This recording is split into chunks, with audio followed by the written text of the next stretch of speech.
Alrighty, hello and welcome to Raven's Arcana. I am Raven. Thank you for joining me. I'm going to speak a little bit about spiritual alchemy and how that can be applied on a practical level in order to attempt to manage and master the self. Now, traditionally, alchemy, or the alchemical process, was performed in labs, also was thought about, and continues to be thought about as turning lead into gold, right? So I'm going to introduce a little bit of that in the 7 steps of alchemy, and then we're going to relate it to spiritual alchemy. So I just want to give a little bit of back information here. So we start off with our first step, which is calcination. That's reducing everything to ashes, right? So we're going to burn everything that we're working with as a substance, reduce it to ashes. Then we go to the second step, which is going to be dissolution. That's going to dissolve those ashes into liquid form. And at that point, we're going to separate everything out with separation. So we're going to separate all the opposite items in that compound out so we can view them. And then we're going to have conjunction. We're going to combine everything back together in that form. And then we're going to have fermentation. Fermentation is going to involve putrefaction, which is rotting, and spiritization, right? So that is usually involved with heat, which coincides with distillation. So through heat, we're going to actually, let's say have some water vapor there. We're going to capture that water vapor and that substance, that pure substance that we're looking for. And then coagulation is going to be turning that water vapor, that thin liquid, back into a solid, and that is going to be the process, and that is going to be our gold at that point, right? Now, we're going to address this, which is the Philosopher's Stone, squaring the circle, spiritual alchemy, and we're going to relate those steps and talk about self-mastery. So the first step is going to be calcination, right? That's the breaking down, the turning to ashes. Well, in the spiritual form, that's breaking down the ego. That's breaking down our stubbornness, our arrogance, our doubt, our self-doubt. It's also separating out the forms of the ego, the 3 aspects of the ego, which you're going to have your id, which is primal, which is protection. That's self-preservation. You need to eat, you need to drink, you need to sleep. And then your ego in the middle is going to be how you react and how you address reality. So that's how you interact with reality, is the ego. You have your id, protection, self-preservation, ego, how you interact with reality. Then you have your superego. Your superego is, your ideals, your beliefs, your sense of right and wrong, how you want society to accept you. So we're going to break all that out, right? Then we're going to move to dissolution, which is an alchemical lab portion. That would be dissolving everything into a liquid. Now, in this case, we are going to dissolve the identity with the false self. How do we do that? So we're going to start addressing our addictions, our obsessions, what causes us to have bad behavior. And we do that by addressing our true thoughts and emotions and our inauthentic thoughts and emotions, right? So it's going to be the aspects of our personality that exhibit behavior that traditionally has a negative influence. Once we have done that, once we've kind of attempted to address what bad behavior and what we exhibit that is a negative emotion or has a negative effect, then we go through separation. So we're going to lay everything out on the table at that point. This is what is called shadow work. So shadow work addresses what is in our subconscious that will trigger knee-jerk reactions. We're going to address anger and why are we angry? Why are we not addressing the cause? We're addressing the effect. We always look at that anger and that's what we exhibit, but we're not getting in there. We're suppressing feelings.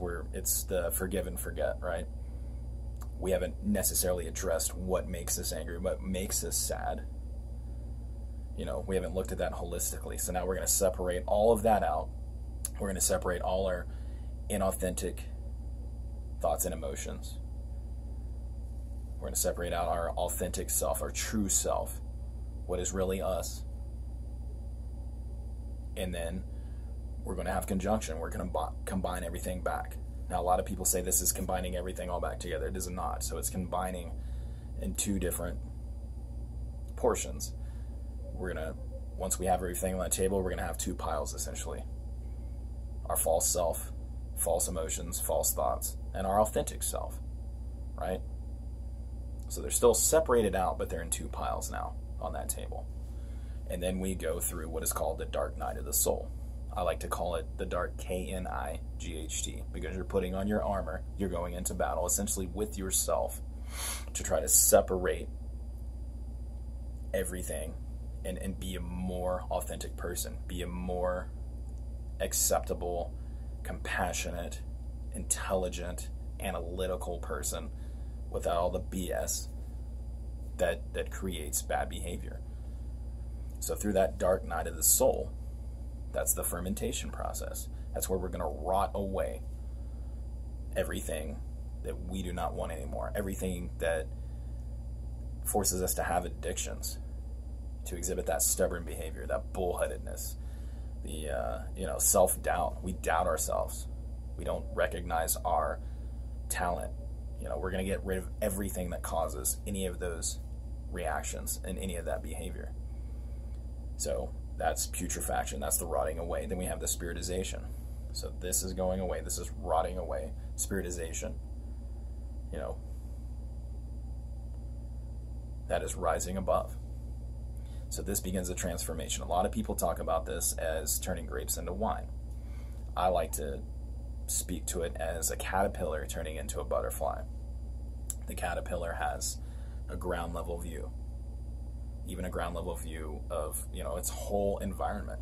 It only knows what's here with the grass and everything around.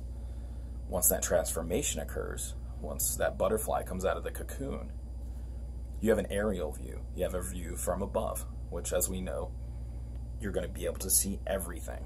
So you have a better view, a better perspective of yourself at that point, right? And then we go through the distillation, which is further purification. So we are self-aware at that point. We are aware of all those bad behaviors we had in the past, and we're going to start practicing good behavior. We're going to make that a routine. We're making that a routine, so that gets driven into our subconscious. So when we have those knee-jerk reactions, they don't necessarily have to be bad anymore. You're not going to immediately, be angered, be sad by a situation. You're going to have proper emotion for a certain conversation, words, events, what have you, and you're going to address it analytically with your true thoughts and emotions.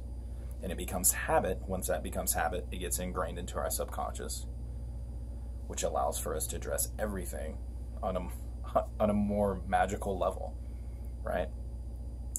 At that point, once we've practiced that, then we get to a point which is coagulation.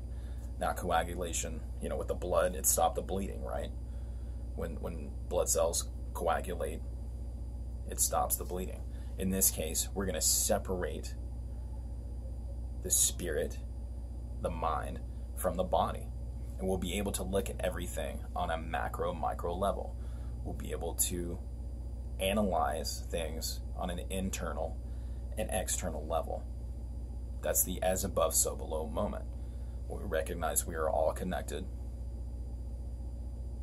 And it just makes it easier to understand all information that comes into our view. All right. Thank you so much for joining me. I just wanted to give a little bit of introduction into that. I think there's been a lot of confusion with alchemy, and it has been dismissed as hokum, just because the lead into gold thing, right? And as always, thank you so much for joining me. I appreciate you being here. If you like the video, give us a like. If you want to get updates in the future, subscribe, and enjoy the rest of your day. Appreciate it. Take care.